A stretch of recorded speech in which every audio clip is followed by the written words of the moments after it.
Hi everyone, I'm Fab and I am the host of the No More Pricks in Your Pants podcast. Today we have Sophie, owner of Mini P's Hair Club, with us today talking about building her business, how it started by accident and actually it became her destiny. So hi Soph, thanks for coming on today and joining us on the No More Pricks in Your Pants podcast. Thank you for having me. We've talked loads about doing this and really and truly, who thought it would be a good idea to give us a microphone? Can't believe it's actually happening. I know. Well, we're here now and we've got loads to talk about. Obviously, we know recently that you have just been spotted by one of the biggest personalities, entrepreneurs, Simon Squibb. We will get into that. But first, I want to ask you, before you started your business, Mini P's Hair Club, I want to go back to before the start of your business, how life was for you and what was happening before your business started. Yeah, okay. So thanks, because it's not something that I often talk about actually, and it's a really nice story and probably shaped where I've got to today a little bit, because I was working for a family-run business when I was pregnant with my first son, Harry, and they was amazing. But because it was a family-run business, it kind of showed me what it was like to have a family and run a business alongside. And I've always wanted to have my own business. I was always one of these people that was thinking of I always wanted to be rich. That's probably more to the point. Yeah.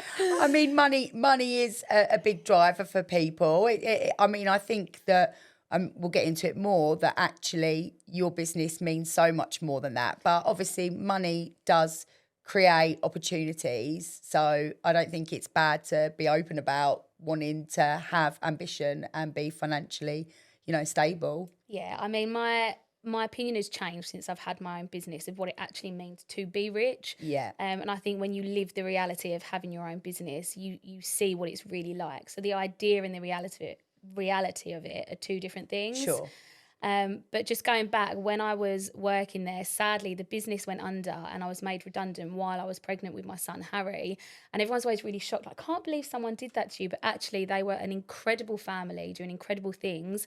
And the reality of life came into play. And unfortunately, it didn't work out how they wanted it to. So I wasn't upset about that at all. And we was in a position at the time where all I'd ever wanted to really be outside of business was a mum. I was always really good with kids. My family, it's like an ongoing joke. When I was little, I always used to have all the kids around me. So I always used to call me the Pied Piper. I know. Oh, really? I know. So I always wanted to work with kids, and I'd done so many things. I'd worked in nurseries and stuff. And the truth is, the money for those kind of jobs that are really extremely demanding, and we can talk about this a bit later because the education system is a problem, but they're just not paid enough. The minimum wage, if at most. And so that didn't quite work out for me. So we decided at the time, my husband was financially stable enough, that I would just really lean into being a stay-at-home mum. And I loved it. But as time went on...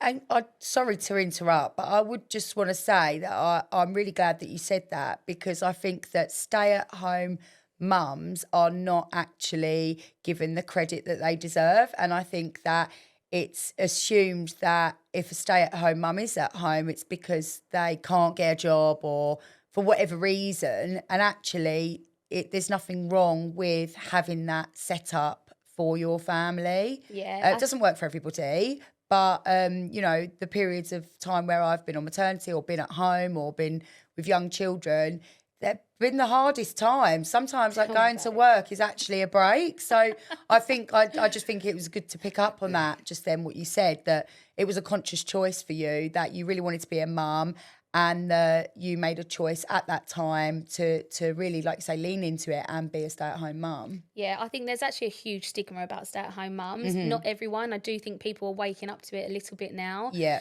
But I think there is a stigma around it where people assume that you're either lazy or that you're living it up. You're going out for coffees and stuff like that. But let's face it, who actually gets to drink a hot coffee when you are a mum? Never happens. Yeah.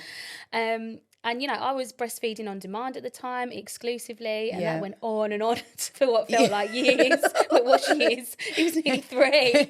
He's not out there, is he? But yeah, I really enjoyed it, but I have to say I did lose myself. massively lost myself. And Yeah. it wasn't really until I started the business by mistake that I realised that. I completely changed. You do, like, you put your whole heart and soul into being a mum. Well, I did anyway. Yeah. And I became second, and that has become probably even now with kids, I always put myself second. That's something that I'm really working and trying hard to be disciplined with, that, you know, I can't give my kids everything and all the energy that they need from me if my cup's not full. So, And I mean, I got back from holiday last night, and this always occurs to me. Someone once said to me, you know, if you're on a plane and the plane's going down, you don't put the mask on the kid. You put it on yourself, but people's immediate reaction are to give. And if you can't give to yourself, you can't be there for anyone else. And, you know, I think that that's really valid. And I think that's something that a lot of female business owners, or not, are continuously working on, because it is just ingrained in us to give and lose ourselves in the process. So you say that you felt that you were losing yourself and that your business happened by accident. So can you tell me a bit more about how that came to be and how it all started? Yeah, so it was actually, so ironically, my business is so girly and so pink and glittery, and I've got 2 boys. So they love it though. And I'm really good with hair. So I wasn't a trained stylist. So this is a learnt skill. And I think this is really important to put out there to people, because, you know, we will go back to the education system, but these are things that are not taught in school. Yeah. And I think it's really important to know that when you put your mind to something, you can teach yourself a skill that serves a purpose, and you can make a really reasonable income from. Yeah. And that's exactly what I'd done. So from a young age, I was always really good with hair. My sister, unfortunately, wasn't, and she ended up with the 2 girls who have got all this beautiful, long, thick hair. Yeah. And so after lockdown, I think it was definitely right timing, because after lockdown, everyone was doing everything, all the events, all the parties, like everyone just wanted to go a bit wild. Yeah. So all these events were happening, and she had a school disco to go to, and she wanted pink hair. I didn't have a clue what I was going to do, so I just Googled pink hair, and it came up with like all the hair chalks and things like that. She was adamant she didn't want any paint or chalk in her hair, and I thought, how am I going to give her pink hair? And so at the time, this stuff came up, which is like a synthetic type of hair. Okay. And it's amazing stuff. But when it arrived, it was really kind of like frizzy and quite difficult to work with. It would mat. So I thought, I don't know if... So is this hair that would be added into someone's hair? Yeah. Typically? Exactly. Okay, like extensions. They are extensions. Sure. So you can add it in for colour, length, right, thickness. Lovely, yeah. And so I put some heat on it to make it really silky, and it worked. So I thought, I can add this into her hair. She just wanted pigtails. So she just had these 2 pigtails at the top of her hair. I think I remember seeing it. Do you remember? Yeah, I do. It gave her all the confidence in the world. Like, she's such a quiet, she was quite shy at the time, little girl. And as soon as she had this pink hair, she was like strutting her stuff down the street. And that, even just that day, I remember thinking, there's something in this that is more than just hair. It's a confidence boost. And for kids, how lovely is that? Yeah. Because we get that in ourselves. Yeah. You know, I do when I go to the hair salon. Sometimes I can be having a really rubbish day. I'll go to the hair salon, I'll come out feeling $1 million. Yeah. It gives me a confidence boost. So, you know, why not for kids? Absolutely. So it really did happen by accident. So you were doing your niece's hair, and then the idea of this could be something. Yeah, I'm good at this. I stumbled on it.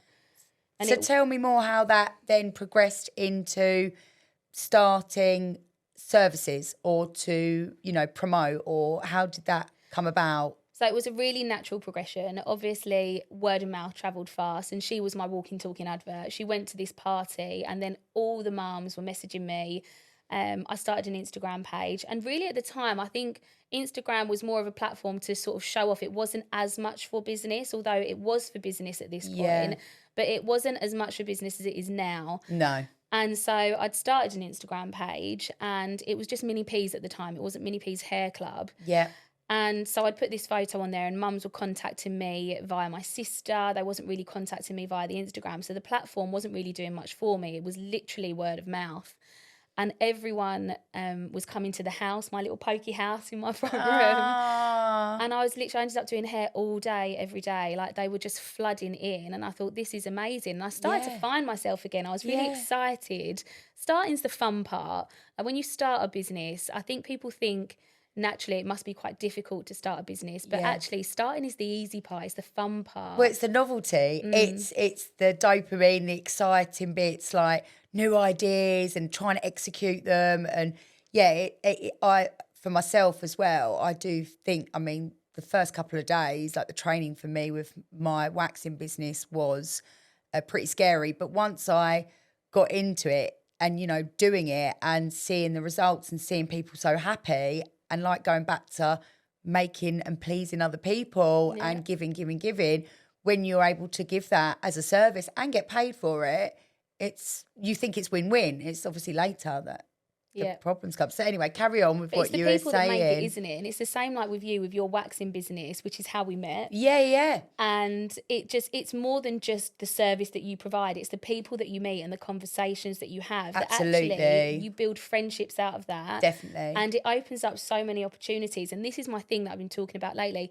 People don't really talk to each other anymore. Their heads are always in their phones. Yeah. But when you're doing a service-led business like ours, you are talking to each other all the time, and it does open up a world of possibilities. Yeah.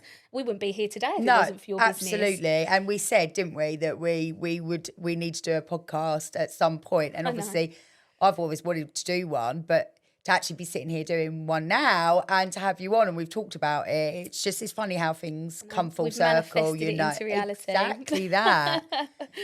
So we was really busy. I say we, and I've always talked about my business as a we, and it's funny because I think that's all part of, I never really believed in the whole manifestation thing. Yeah. But I think even just how you talk about yourself and how you talk about your business actually does manifest into real life. Yeah. And I think talking about your business as a we gives it a presence that is a bigger entity. Mm-hmm. And I always had high hopes for it to be something big. I never knew exactly from the off what that was going to be, but now I've got a really clear vision of where I want to take it. And so just continuing on from where we left off, the business got really busy really quick. But I suddenly realised I went from being a stay-at-home mum for 4 years to all my time was being taken up by doing hair in my front room. And it started to feel a little bit unfair on Harry because he went from having me there all the time to not really having me there at all. And I didn't like that. So something needed to change. And I spoke to my sister, who is also a business owner. Yes. And we just come up with this idea. She was like, why don't you do parties? And I thought, well, I'll take a stab at it. And I took the punt, put it on my Instagram page. And as I said, at that time, I wasn't really getting that much traction from Instagram. No. People had started to share posts. It's very Instagrammable because it's so bright. Yes, it's appealing. So it's very aesthetically pleasing to the eye. Which is how Instagram used to be. It used to be about picture perfect, didn't it? It's only now that I think people are understanding about authenticity. But if something's just looks perfect... But again, in the early days, you use that, don't you? Yeah, and it served its purpose. Like Absolutely. even now, it's still serving a purpose, and it's an amazing platform now. Yeah. Most of my business comes from social media. It's a very social media based business. Yeah. So I took a punt, and this is where the really weird part comes in, where I really did start to believe in manifestation, because it's a word that you hear thrown around a lot, and I don't think people really fully understand it. I think people think if you just say something out loud and you say it enough that it will happen. Yeah. There's definitely, but with that, you still have to take steps, though, to a degree, you know? Yeah, there's actions that you need to put behind it. And I think the action for me behind all of this happening was the relationships that I'd built along the way, unknowingly to me. And so I'd put this out there that I was going to do parties, and nothing really happened for a couple of weeks. And I went swimming with one of my best friends, and I said, it would be great if I could just get one client who, you know, is in the public eye, who could build some credibility for my brand, who would take a chance on me. And she said, you know who you need? And I was like, don't say it. I was like, 'cause I bet we're thinking the same person. Stop. And honestly, and at the same time, we both was like, Rochelle Humes. Stop. Honestly. I feel like, my memory isn't great, but I feel like you might have even been coming for an appointment around this time. It was, yeah. And I feel like you told me because... Well, I'll let you tell the story.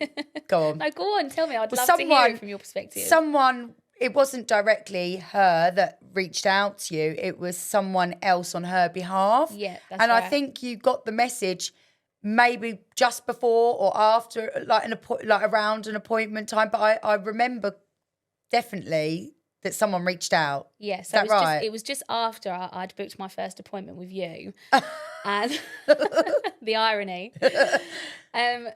So just after I booked my first appointment with you, just before I'd booked my first appointment with you, we'd had that conversation at swimming. And I swear to you, if you're not a member of this spa, don't, because I don't want it to get overcrowded. But I think I know the one you're talking about. there is something in those waters, I'm telling you. Really? I'm telling you. I cannot Well, tell definitely you. don't mention what it is then, because I definitely don't want it getting full. And I don't want people to know where I'll go hiding. It's my space of calm. So yeah. But we'd literally spoken it into existence. So this lady had been trying to get hold of me, who happened to be one of Rochelle's friends. Lovely lady. She's incredibly successful. Another business owner. She's just got her brand of clothes on ASOS. Oh, wow. She's absolutely flying. I'm so pleased for her. But she reached out to me. Yeah. And I was breastfeeding my son at the time. So I just had Oliver. Yeah. And so my second, and he must have only been about 8 weeks old. He was tiny. Oh, my goodness. So again, I felt like I just stopped breastfeeding, and here we go again, breastfeeding around the clock. Starting again. Yep. And I remember thinking, who's ringing me at this time of night? Like, who could this be? And I answered the phone, and she was like, hiya. She was like, I'm so pleased I found you. And this is where the name change comes in, because it was her that gave me the idea to change it to Mini P's Hair Club. Yeah. And that was because she said, I'd been looking for you on social media, but because there's no hair in your name, it didn't come up unless you search. And that's a top tip for anyone starting a business. Yes, definitely. If you are providing a service, try and incorporate the name of what you're doing into your brand name. Absolutely. Just to make it easier and make yourself more visible to people that are looking for you. And also on Instagram, and not everybody knows this, but you can have your handle, but also you can have your name searchable. So it doesn't change necessarily, it doesn't have to necessarily be your, Mini P's Hair Club works. But like for me, with my waxing, I've got it, so it's because it's all searchable. I've got my location, the services that I offer, and everything. So if someone was to type in waxing Chelmsford or waxing Essex, something like that, I would likely pop up. Yeah. And a lot of people have found me that way. If they don't know who Fabby Wax is, they might type in wax, but that's not Fabby, so it's not going to help me get found. Yeah. So yeah, that's a really good top tip to share there, because not a lot of people know that unless someone tells you, you don't know what you don't know, do you? Well, I wouldn't have known. No. I was a complete amateur. As I say, I was a stay-at-home mum. Yeah. I didn't do very well at school. I actually found school really hard. I'm dyslexic. Yeah. So it all makes sense now, looking back. Like, I just didn't enjoy any of the lessons, to be frank. At all. No, I can imagine. But you often hear that. A lot of entrepreneurs, I think, that make it, you often hear that they struggled with something, and you find your strength, you find your way, I think, through the hardship. And it gives you a certain type of grit that it's almost like you have to prove yourself. I do remember when I was younger feeling like I will prove that I'm not stupid. And I always wanted to make something of myself. Yeah. And I remember my mum always telling me this story. Again, a little bit of hokey pokey for you. Oh. Sounds terribly sexual. That's not what I meant. That's all right. I'm here for it. Oh my God. Come on, it's me and you talking. It's going to sound inappropriate at one point or another. Well, my mum always told me this story. So, fun fact, my dad's grandma was a nanny for Paul McCartney for years. For years and years and years. And she was also a twin. And I don't know if this is even true, but I remember someone, or hearing it as a kid, something that you pick up on, that my nan's twin was like a little bit psychic, or such. She had like an intuition, or maybe a witch. I'm not sure. Both, yeah. Both. And my mum said when she took me round to go and see her, she looked in the pram and she said, she's going to be the one. Oh, I know. So I held on to that. Yeah. Well, yeah. No, no really pressure. Did. Like, jokes aside, like at school when I used to feel that pressure, like I used to feel really stupid at times. Yeah. And, everyone had their circles and they fit somewhere. And I think because I was born in France, so I wasn't born in the UK. My mum and dad are both English, born and bred in London, but they took the step as entrepreneurs to go and do something with their life, moved to France and started a business out there. So there I was born. And we moved back to the UK when I was 9 years old. So that must have been really difficult, no? I don't remember it feeling difficult at the time when we moved, but it was only when I was at school. So when I started primary school, I was in the last year of primary school. So all those relationships, when kids are making those foundations, finding their friendship groups, I had to start all of that again. Yeah. And unfortunately, at the time, I actually got bullied. And I remember just being really withdrawn, really quiet, until one day I just snapped. And I remember the teacher calling my mum at the school. I know, it was awful. And they couldn't really understand why. And I had to have, at the time, they called it special lessons, because nothing like what is spoken about today with, you know, special education's needs, it wasn't really recognised at that time. And I think you and I, we've had a lot of conversations before, and I think we'll get onto that, because I think for us, we both feel quite passionately about it, and I think we could probably talk all day about it, and I happily will. But I think that if we just go back to the Rochelle thing, because I think it's really important to set that out there, because also about the challenges in business, because a lot of people would think, oh, that's how you made it. Oh, you got a celebrity. But actually, from what I remember, that party was, you way underestimated Chaos. way underestimated what was involved. You pulled it out the bag, and obviously you went on to do what you've done. But I think that it's worth going there, just so that people can understand that, you know, it wasn't like you got a celebrity and then everything just came flying. You actually had real challenges. So tell us how that booking, once that lady reached out to you, how that booking, you know, came to fruition. I think there's a lot of stuff to undress out of that booking, because one, like you say, I think people assume that once they've got a celebrity on board, it's going to make all their dreams come true. Yeah. That doesn't happen. No. It was an amazing opportunity for me. Yes. And yes, it did build a huge amount of credibility for my brand. Yeah. And it put me on the right path. But when I did that party, I was just winging it. And I've always been like that. I just take a chance, wing it. But I massively underestimated the hard work. Well, so I think that you've got your talent established, you've got the idea established, and then it's putting it into practice. And your first big client for a party, I imagine that was probably quite a lot of pressure. I know you're not fazed by celebrity. You've worked with countless celebrities now, and so I know that it's very typical, and you know, you treat everyone the same. Yeah. And I know that's all right. And I know that about you.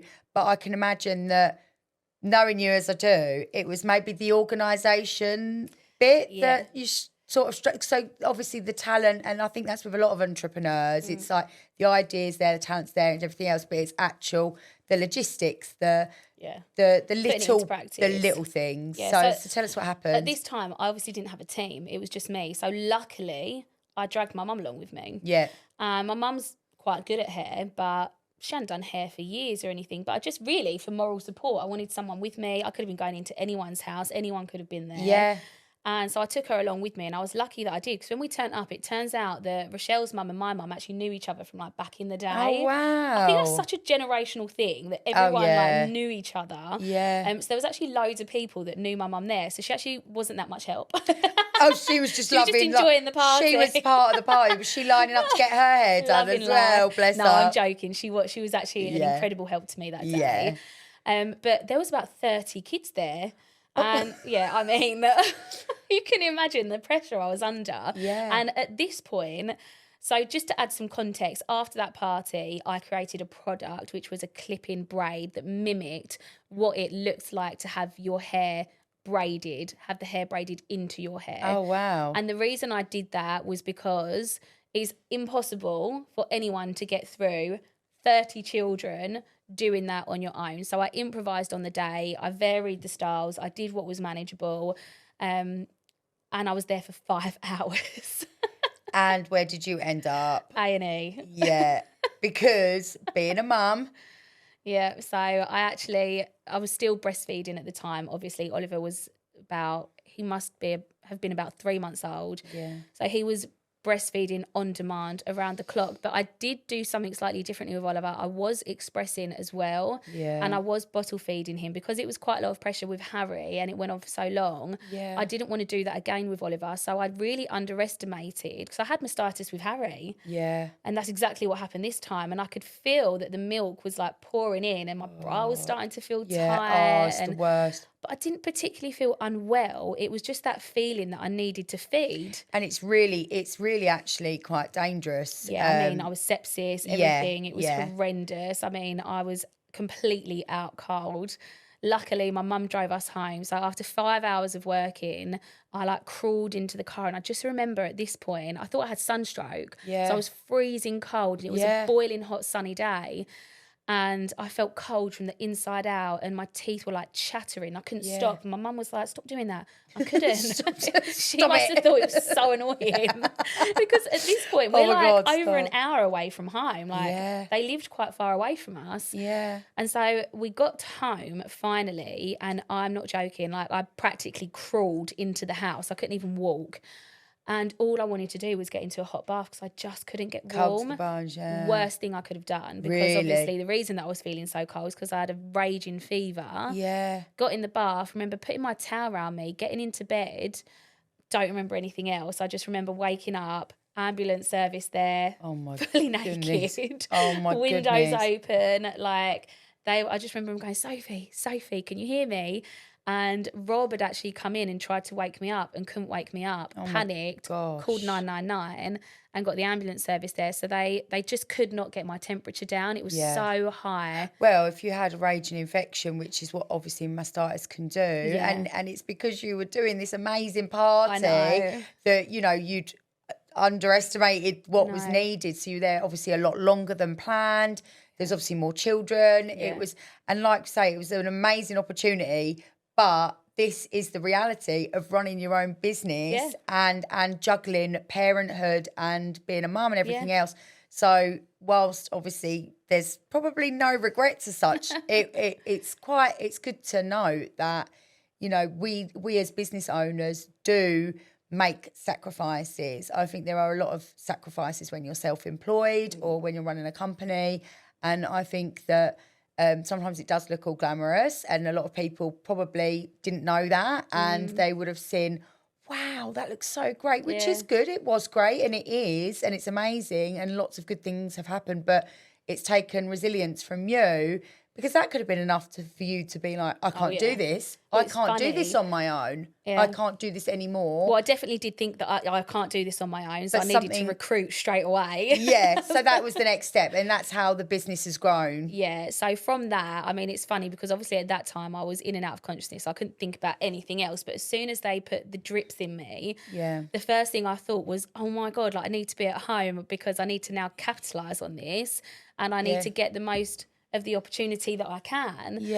Because obviously your social media, things like that, and this is the thing, we put our own health to one side. That's which awful. I don't advocate and I don't encourage. And it's not about that. And I'm not saying go out and do that. No, absolutely not. But it's worth saying that is something that we do. And I think, like, leading on to, you know, talking about managing business and children, it does take some sacrifice, and I think we all suffer with, you know, if you're parents, mum guilt, you know, and I think that can be really difficult to adjust to, especially if you've been a stay-at-home mum. It's it can be a real challenge to balance your time and to know, oh, but if I do take that booking, or if I do this, oh, well, I'll miss this and miss that.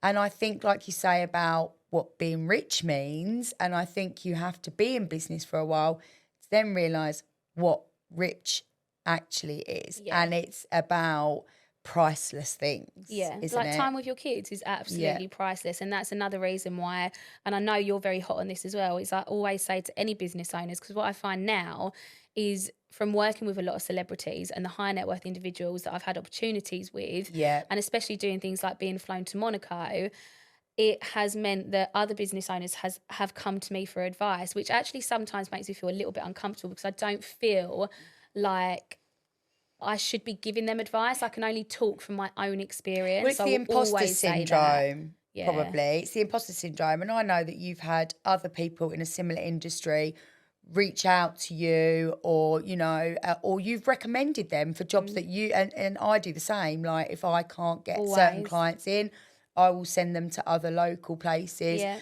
because I do think it's important that, you know, the community that you have. I mean, when you work on your own, like for me, I don't have an appraisal every however long. I don't have, it's my clients that give me the feedback, but not everyone is going to be honest. And I do think that we're always learning about how we manage our businesses. And I think that when we have other people in the same industry or similar industry having those relationships is a good thing. Yeah, I know not absolutely. everyone will agree, or a lot of people I don't know why feel, people don't agree with I that know. though, because I'm all about community over competition, and Yeah. I don't understand why anyone think. I always say there's enough room at the table for everyone to eat. Well, I always say there's what do I say? I actually wrote a quote on it, Dory over it.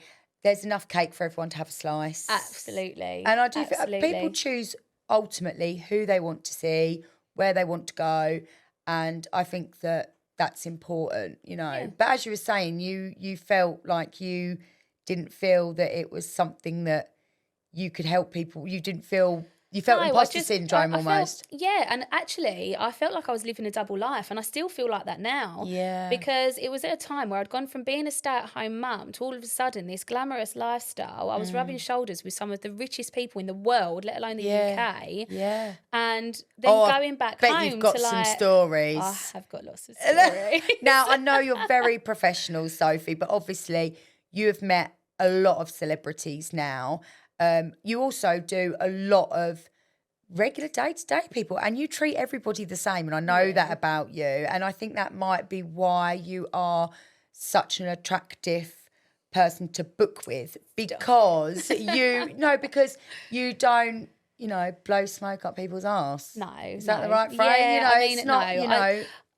It's not that I don't blow smoke up their ass. I think it's just I take everyone at face value. My nan was such a major influence in my life. She was like a second mum to me, and she never judged a soul. She never spoke about anyone. And so I took that from her because it's a really nice quality to have. But more so than that, I think going back to my childhood, as I say, I was born in the south of France. Yeah. So there were celebrities. I mean, where we lived up the road from Johnny Depp. Yeah. So I remember once we got chased around Saint-Tropez because they thought that my mum was Meg Ryan. Your mum is beautiful. And she does, not so much now, but at that time she had like really similar haircut, the big sunglasses. So naturally the press were like, that's hilarious. No. So you're not fazed by it. So No. when you go into these celebrity homes and you know, you do their birthday parties, you do their friends from school, you do their, you know, all these celebrities, and you just continue to stay who you are, which I think is credit to you, because a lot of people would be fazed by it, I reckon. Well, I have had a couple of people that have been on trials that have come with me and just kind of stood there staring, and I'm like, that's a bit awkward. Stop it. I totally get why, but obviously that's not, you can't do stuff like that. No, so. and I think it's testament to you that you are very professional, and, you know, with regards to all the celebrities that you've worked with, I mean, is there any that stand out for you, that parties that you've done that, you know, that you're asking me to name drop? No, I mean, like, is there any that, you know, weren't what you thought? I mean, don't have to mention names. Or was there any that, you know, were completely different to what their public persona is? Or were you surprised, did you find? Yeah, I mean, look, social media you always show the good stuff on social media. Yeah. And I think what is important, even for me, having a social media based business, is I think from people looking at your social media, they instinctively feel like they know you, like they have a relationship with you. Even clients of mine, I think they feel like they know who I am as a person. They haven't got a clue who I am. And very early on in the business, I had an amazing opportunity to go out to Monaco. And at that point, I remember that was when there was a bit, because this industry is a little bit incestuous. The events industry, everybody eventually knows everyone. When you get to it's kind of a little bit about status as well. Right, okay. I've never been like that. No. And like I said, I take everyone at face value, and I don't care who you are, where you're from, what you're doing. If you're trying to make a go of it, you know, go for it, and I will support you all the way. And I'm very much someone who will reshare people's posts, but naturally, I think it's like anything, even an office mentality, you kind of get that. A hierarchy. Yeah, like a hierarchy, and, you know, don't upset the wrong person and don't do this. And I think when I went into that industry, because I was born in the south of France, a lot of people started talking, because obviously we flew to Monaco, we're mixing with all of these people, and there I am in the middle of Monaco talking to Henri, who's just walked in the door, blabbling along in French, and these people that have hired little old me to come and do hair braiding are looking at me thinking, who is this girl? Because you're speaking in French, I'm guessing. Exactly. So I think this leads on nicely to something that I wanted to talk to you about. And obviously, it all sounds great. I mean, yes, you've had the setbacks and everything else, so it isn't as glamorous as it looks, but there's a lot of glamour to it. Yeah. People would perceive that way. But actually, your purpose for your business now and what you've actually done from the beginning is you've always given back. Yeah. So you're always doing and what you call like your random acts of kindness. And I think that's something, and whenever there's something going on and you're resharing it, just giving pages, supporting others. And so can you tell us a little bit more about some of the good that you're putting back into these children's lives, the different children you've met?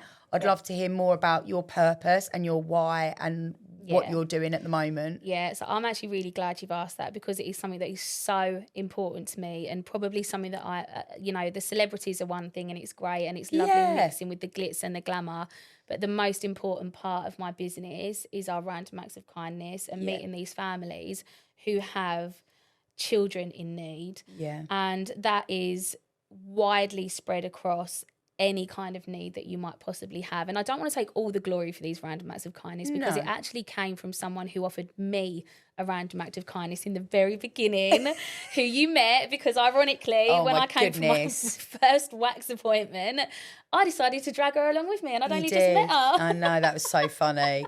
Lovely Nora, she did a random act of kindness and actually helped you build your branding, didn't she? So now you're giving back. So this is how random acts of kindness work. I always think if everyone just gave £1, or if everyone just did this, we could literally change the world. Yeah. And I think that you've got this same mentality of just doing good. And I think it's so nice to hear.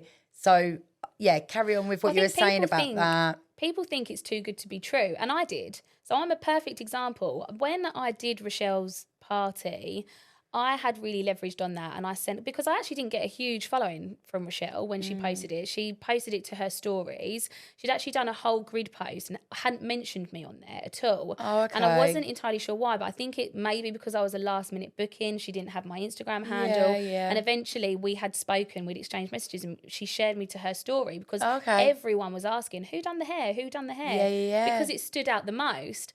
And so actually from that, yes, I got some recognition, definitely lots of credibility, and that's probably the main thing I took from it. So I think it's really important to remember, if you're looking at working with a celebrity, whether it is on a collaborative basis or not, try and look at the positives. I think there's a massive stigma around that. People don't want to do anything on a collaborative basis because they're not getting paid. And we'll definitely go back to that later, because that is something that I'm really passionate about as well. So I do think if you're reaching out to someone for their services and they're a small business, pay them and share them anyway. They need both. 100%. They need both, but there's a lot of that in this industry that doesn't always happen. And when small businesses continue to gift things and now it's not really how it used to be. No. And I think, especially if you're trying to do random acts of kindness, if you was to be going around doing loads of freebies, how would that leave you with profits to be able to then do the good that Yeah. you're doing. So, you know, you've gone to London Hospital Yeah. to do some charity work, Yeah. and you've given back to the children there, and Yeah. you've done parties, I believe, So as we've well. we do a lot of things. So how this worked is that Nora reached out to me with a random act of kindness, and she did all of my rebranding. Yeah. And at that time, I'd literally just started, so there wasn't really much I could do to repay her. And I was like, at least let me take you out for lunch. So I took her out for lunch, and I said, I want to continue the random acts of kindness in your honour. Yeah. But obviously for children, because my Yes, business was of very course. much targeted around children. Yeah. And what I found very, very early on is that so many people need help, and sometimes they just need someone to talk to. Yeah. It's not always about the financial gain, although that does massively help. And look, money makes the world go round, and sometimes that is exactly what people need. They need an injection of cash, which Yes. we wasn't turning over enough sales to be able to do that for people. But just getting to know these families and what they're Yeah. going through, I mean, for one, it massively grounds you, because as hard as you think you've got it, there is always someone worse, and you can't Yeah. even begin to imagine. I mean, as a mum, you can relate in some way, because like the worst thing possible Yeah. would be the thought of losing a child. Yeah. And so even if it was just that we're giving them a party for one day to build core memories, where we get in contact with other suppliers, you know, give them their dream for the day, and have a Yeah. photographer so they've got those lasting memories to keep Yeah. forever. I just felt like that was something we was able to give to a family. But even outside of that, like, we kept those relationships going. But I just felt like, and I still feel like now, it's not enough. No. There's too many, and it turned into doing a random act of kindness every year to doing them kind of sporadically. Yeah. So we do whenever them you could, I'm guessing. whenever I can. Yeah, whenever I can. And bearing in mind, like, I'm a family in need. Yeah, you of know? course. Yeah. So it was difficult, but Well, I think it's incredible that you are doing that and giving back, and I know that if you don't mind us covering it in your personal life at the moment as well, your business, as wonderful as it sounds and as brilliant as it is, there's been an element of pause at the moment, which comes on to what's just recently happened, that you've been introduced to Simon Squibb, and what an amazing opportunity that is, and so very well deserved. Thank you. And it's because of the authentic work that you're doing in the giving back, and what you've gone through in your personal situation with your own children's needs. And, you know, we can touch on that. I mean, everyone that knows me knows how much I talk about the special educational needs in the community, and I run a group so that I can support parents to help advocate. But I think unless you're in it, and we will only be speaking to the select few that understand when you have a child that is struggling maybe in education or can't access education, and you're running a business, it can be impossible.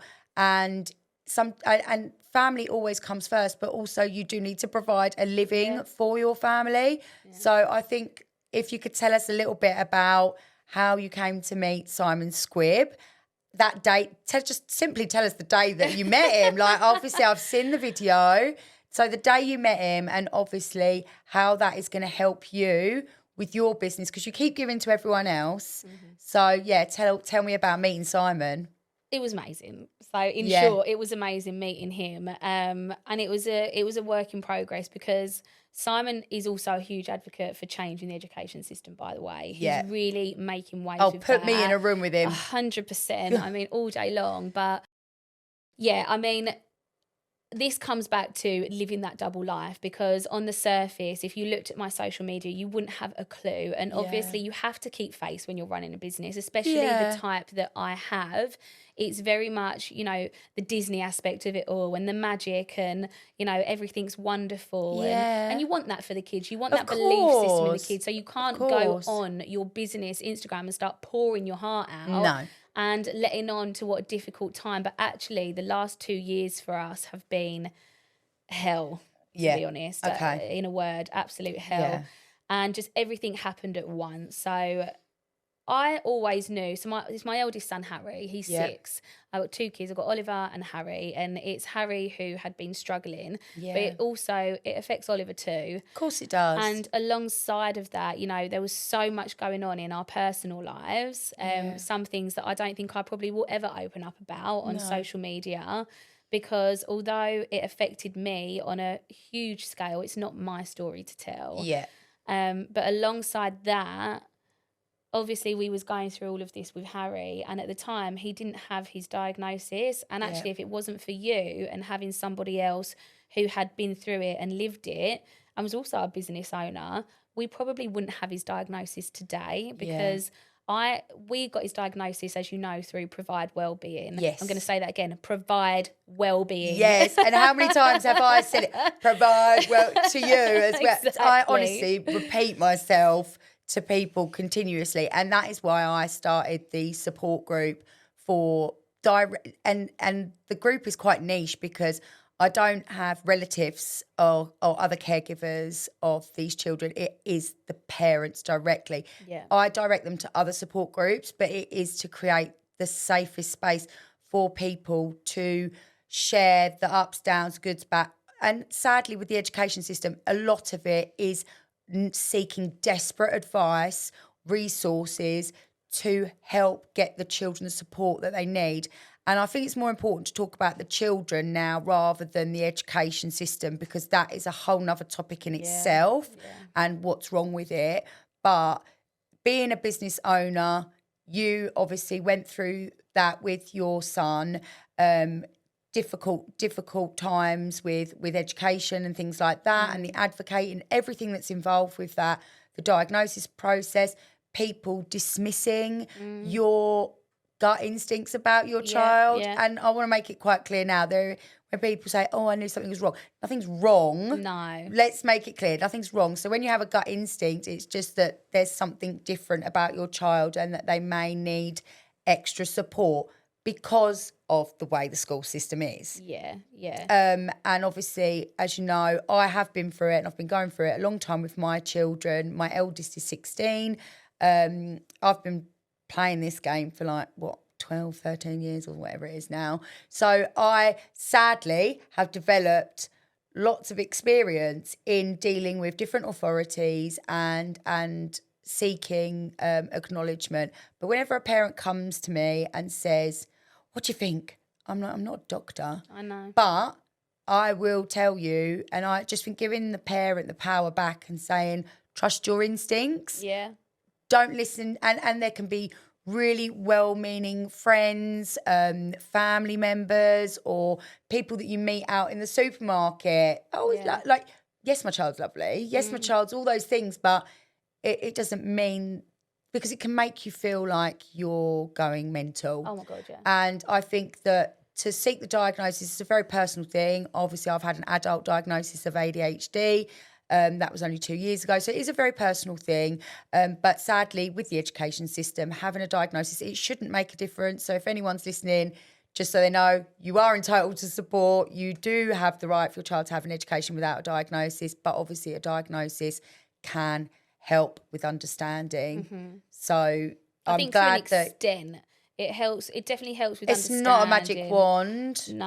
And like you say, I mean, we could talk about this for hours, how the education system is failing. And I actually don't blame the teachers. No, it's no individuals, is it? No, I do think there's room for some of the professionals in teaching to be more open-minded. There's no one size fits all, and I think that's something that we have struggled, unfortunately, with Harry in his education setting. Yes. Although they have been very supportive, it's almost, I feel like it's the understanding, the lack of understanding for each individual, even without a diagnosis. You know, children and adults, we're all individuals and we need different things.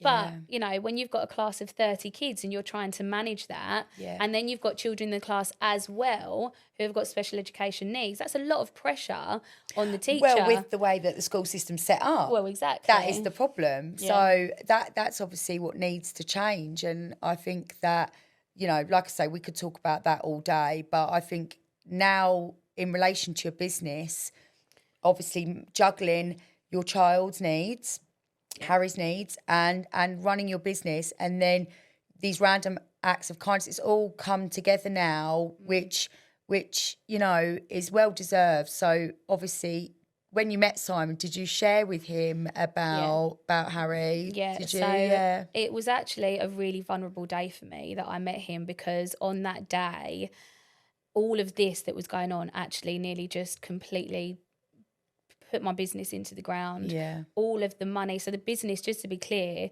I think when you see that video, and people that are watching this, or hearing this, if they haven't yet seen the video and they go and see the video, there's a part where it says, the business is doing well, but our personal circumstances have meant that it's stuck. I feel like I need to explain that, because you could interpret that in so many different ways, that it's the business that was an issue. The business has always been extremely successful, and I've been very, very lucky. I think any successful business, it's definitely about the actions that you take behind it, but you definitely have a little stroke of luck as well. Personality, you know, all that stuff comes into play. Well, it's your personal branding, isn't it? Well, exactly that. But it was actually your real life, like your personal life. And it's really important that any business owner that is even looking to start out understands that life still happens behind the business, no matter how glitz and glam it looks on the surface, you know, and you're entitled to that to happen. You're only human. And it took I'd learned for such a long time to just get on with things, because everyone is going through something. And even though you have support around you, sometimes that support isn't available to you because they're going through something themselves, and they're not available to give you the support emotionally, maybe, or even physically that you need. And so it was a time for me where I didn't have any of that. Because there was so much going on, and I just poured everything that I had financially as well, which was a struggle because it was taking my time away from the business. And although I had people that worked for me, they were relying on me to make sure that I was providing them with regular work. Yeah, of course. You know, all of that stuff. And I wanted to make sure I was still paying wages. I was still consistent with the business, but sooner or later something was going to give. I was burnt out. Totally burnt out. And even now, to be honest, I'm not fully out of that hole. No. And, you know, meeting Simon wasn't a magic wand. No. It wasn't. But actually what it did do for me, more so than the money he gave me, because he asked me what I wanted.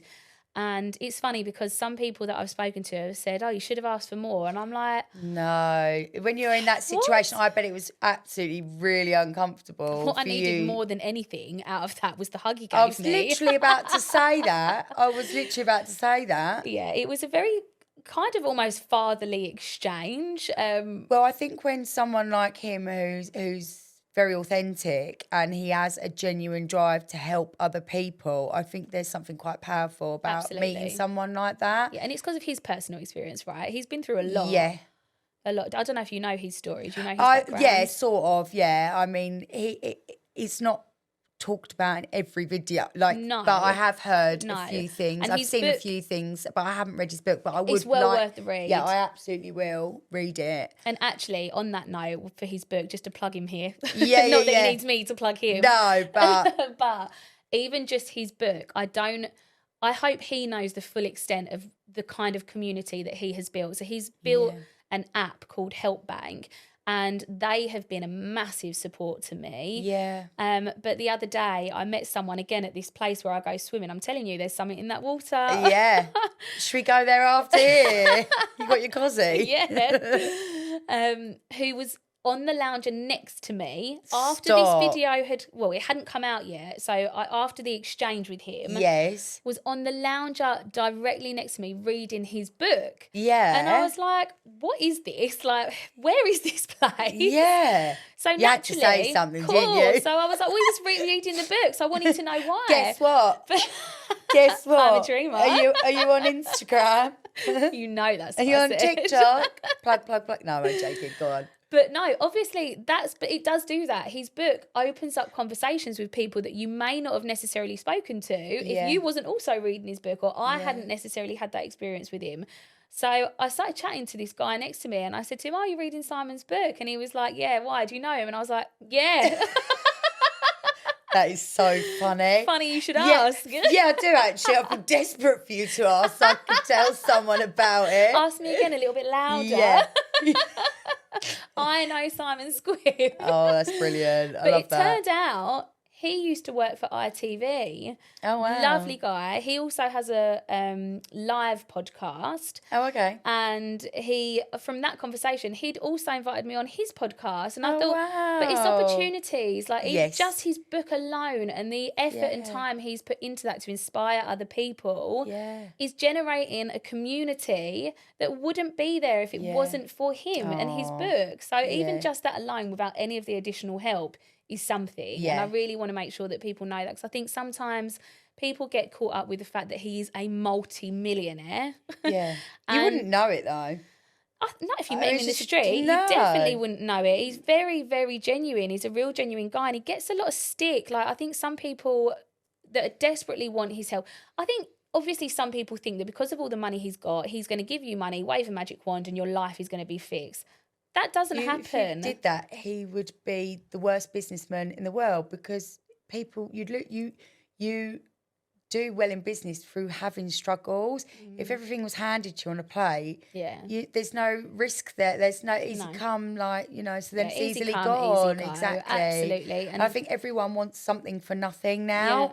And I think I think where you do your random acts of kindness and doing all of these lovely things that you've done, and you've built your business, you've had the resilience, your health, at parties and juggling motherhood and all of those things, I think is why it's come full circle now for you, and that you're going to get these opportunities, more opportunities for you, but also opportunities so that you can manage your business so that it works for you. And I say this to people all the time about having boundaries, and it's like people that don't want to work weekends or evenings. I mean, you do kids' parties, so you've got to work weekends. Around the clock. They're around the clock. But I mean, having those boundaries, it's like people will never be happy if you are trying to fill a void, external validation. And I myself, it comes from a place of, once I reach this or once I reach that, you will never be satisfied unless you enjoy the process.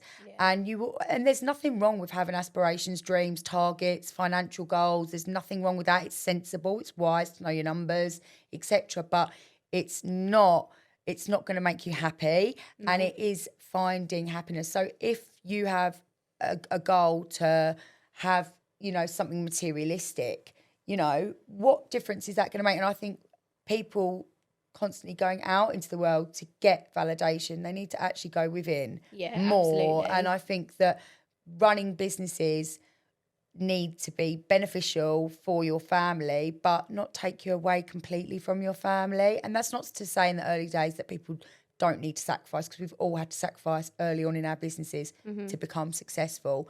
But I think knowing when to draw the line, I think is 100%. Quite a big thing. And I think not talked about enough. It's applauded to be a workaholic, and it is an addiction. It's applauded to be burnt out. It's like, oh, she's so amazing. She works so hard. Yeah. Like it's society sees that as a compliment. Yeah, it's not so a compliment. Backwards. No. Because we've got this idea of give and work. Like whether someone works 70 hours a week or works 10 hours a week, everyone, if you're over 25, 30, you're tired. 100. I wake up tired. Everyone's tired. So I think no one's working any hard, whether you're a stay-at-home mum, part-time working, running a business, full-time working in London, working on your sofa on the laptop. Everyone has got the mental load. Everyone has got a lot going on. Everyone works hard. And I think that it shouldn't be a competition of who can work the most. No, it definitely Let's scrap shouldn't. that now, let's get that out. Let's work on, trying to change that. But I mean, like I say, it doesn't mean that you don't have to make sacrifices, but I think that it's all about balance and true balance. I think that is something that I will forever struggle with. I don't know if I will ever find true balance. And it is a double-edged sword, because it's not about who works the most hours. Naturally, as a business owner, I'm terrible. It is an addiction for me. I do work around the clock. One thing that I have done, like you say, with the boundaries, I've put boundaries in place so that when I'm with my kids, I'm with my kids, because there was a point in the business where I was trying to do both at the same time, where I was trying to respond to people's emails, trying to respond to people's messages. So I felt like I had to there and then for the win, and that was just, it wasn't fair to my business, and it definitely wasn't fair to my children. I remember having that conversation with you ages ago, and even saying to you about getting a different phone. I know. Still haven't. No. It's on the cards. Yeah. But just so that you can still have access to your life, like your mum, you want to call your mum quick, you want to call your friends quick, you want to do this without seeing those notifications ping up. Exactly because that. I know that previously, if you don't mind me saying, that you've suffered with anxiety. Terrible anxiety. Yeah. Still suffer with terrible anxiety. Yeah. And actually, the best thing I ever did for myself is my part of my own self-care, which was really alien to my family. My mum and dad are like typical Londoners. They come from a different generation. I actually went and sought therapy for that. And it's Oh, I thought you were going to say you did something extreme. Everyone should have therapy. I think I haven't been everyone for should months have and it therapy. shows. Seriously.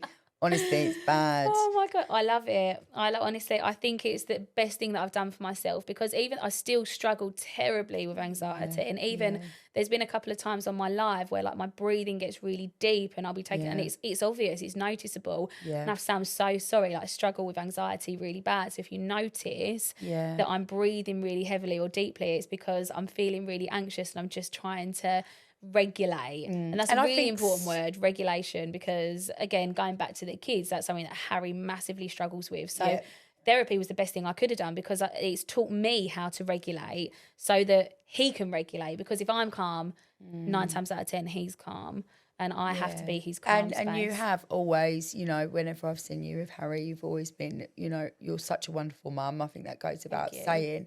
But yeah, I think that we're this generation now where we are looking at ourselves. It's not like, shh, stop it, you know, that's enough now. That's not healthy. It's going back to our generation, how we were told and what they were told and so on. And I think it is just learning about, a lot of people just need to be heard. Yeah. And I think that, you know, I mean, just talking it out, the amount of times you've rung me or I've rung you and, you know, it's like, oh, I'm not having a good day or this is happening or whatever. And it's like, right, just let it go. It's okay. Like, you know, and I think just speaking up about those things and not swallowing them. Oh, God, and not swallowing those feelings. I mean, no one's got to worry with me, because I'll tell anyone who listens, who doesn't want to listen, what's going on with me. I'm a very open book. So I think it's good that you've mentioned that. And I think that, it's very brave of you to discuss, you know, some of the setbacks that you've had in your business, some of the really good things that you've had in your business, and also to share some more stuff personally about you. So I really appreciate that. So thank you, Sophie, for joining us today and sharing all of that with us. I'm really grateful. Thank you for having me on your podcast, and as your first ever person to come on. So I know. I've popped your podcast cherry. You have, babes. Thank you. It's been a pleasure.